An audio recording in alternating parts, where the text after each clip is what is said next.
according to our belief, after the Nabuwwat of Hazrat Muhammad Rasulullah Sallallahu Alaihi Wasallam, there can be no new Nabuwwat. What is the Nabuwwat of Rasulullah Sallam? So that we can understand that no new Nabuwwat can come after his Nabuwwat. He has brought a perfect law. He has brought a law which will last till the end of the time. He has brought a law which is universal. These are the three fundamental features of the Quranic law which were revealed to him. None of them can be nullified. None can come to an end. This is his finality. But the law he brought, under that law, subordinate to the law and subordinate to the Holy Prophet, many people can come who will acquire different status with God, and if God so wills, He can grant the status of Nabuwwat, which is Muti Nabuwwat, subordinate Nabuwwat to Muhammad Sallallahu Alaihi Wasallam. He will neither add anything nor subtract anything from the Nabuwwat of Hazrat Rasulullah Sallallahu Alaihi Wasallam. So how could he in any way violate his finality? The finality remained totally intact. Anyone born in his ummah, following word for word whatever the Quran or Rasulullah Sallallahu Alaihi Wasallam said or acted upon, how could he interfere with his finality? Like a son does not interfere with his father's superiority to him as a father.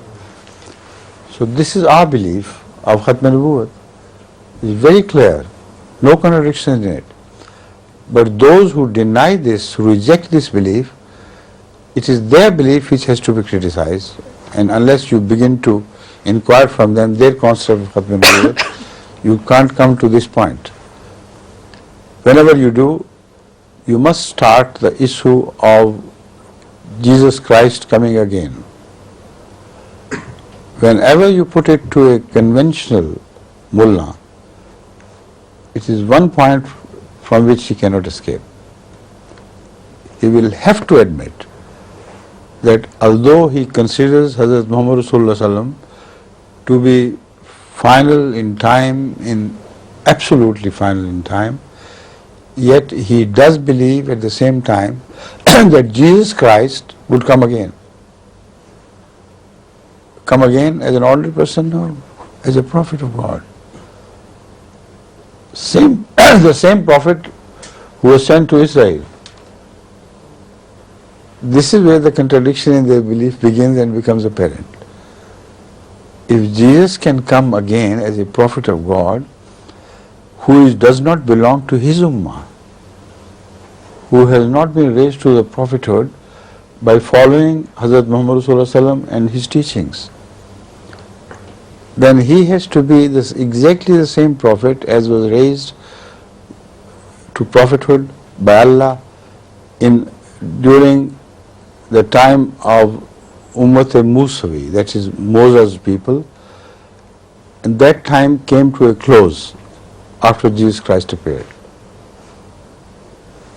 And when Rasulullah Sallam began his ministry, the Moses' Ummah was completely folded up and finished.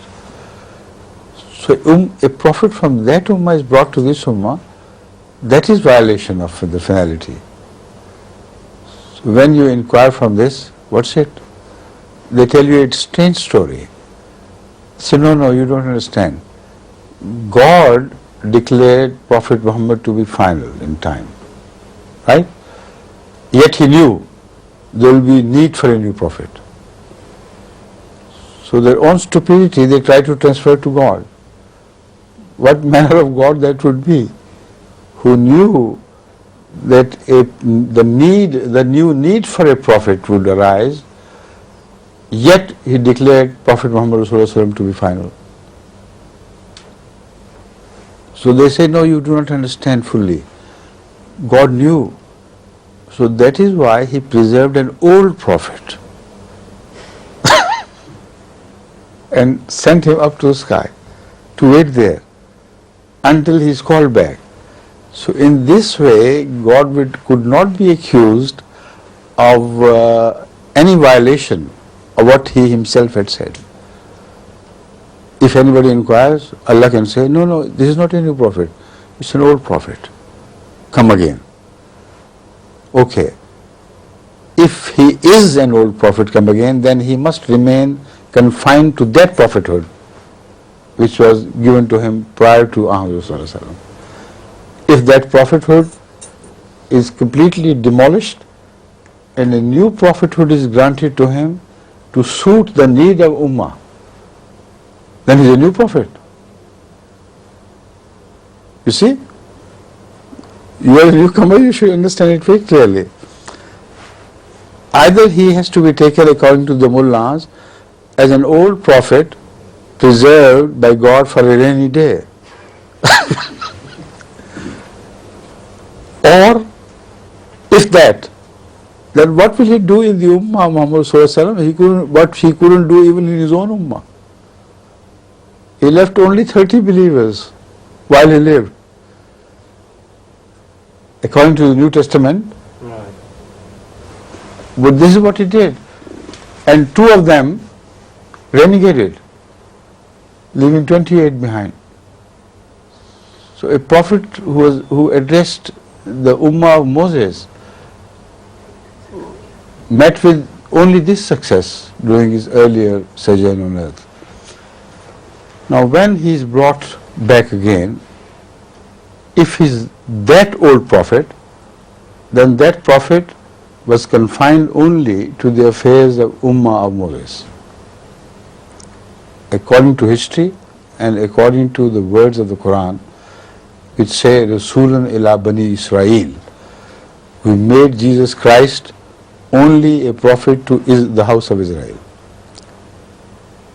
Now, a very strange contradiction or controversy, I should say, will begin if he comes again and the mullahs insist he has to be the same old prophet.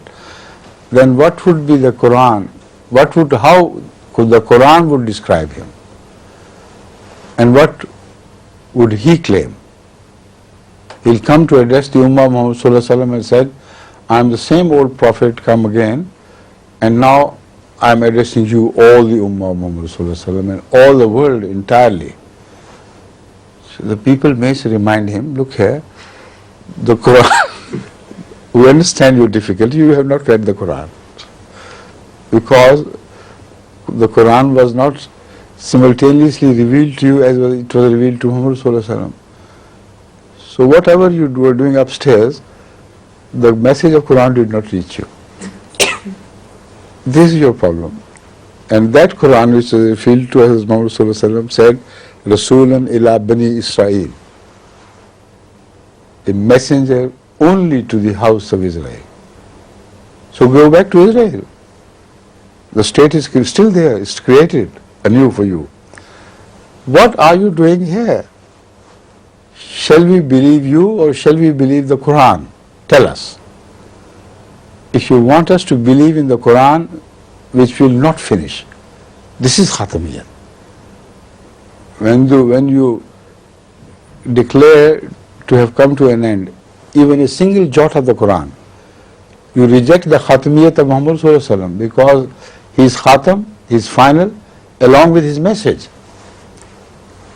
You destroy a dot of the message and the Khatamiyat goes overboard. So this is a question which has to be addressed. What would Jesus reply to you? He will be totally nonplussed. He cannot cancel the Quran because then he would be the first man, he was the first after his return to, the first act after his return to earth would be to deny the finality of Hazrat Muhammad Sallallahu Alaihi Wasallam.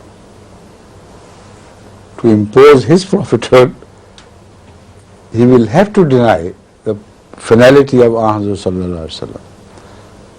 So where is the finality? So, if he is remolded and refashioned into a new prophet, then he is not an old prophet at all. He is a new prophet with the same old body. Right? Now you understand this? So, well armed with this argument, you can face anyone in the world. The belief in finality is ours, not theirs. Right? Good.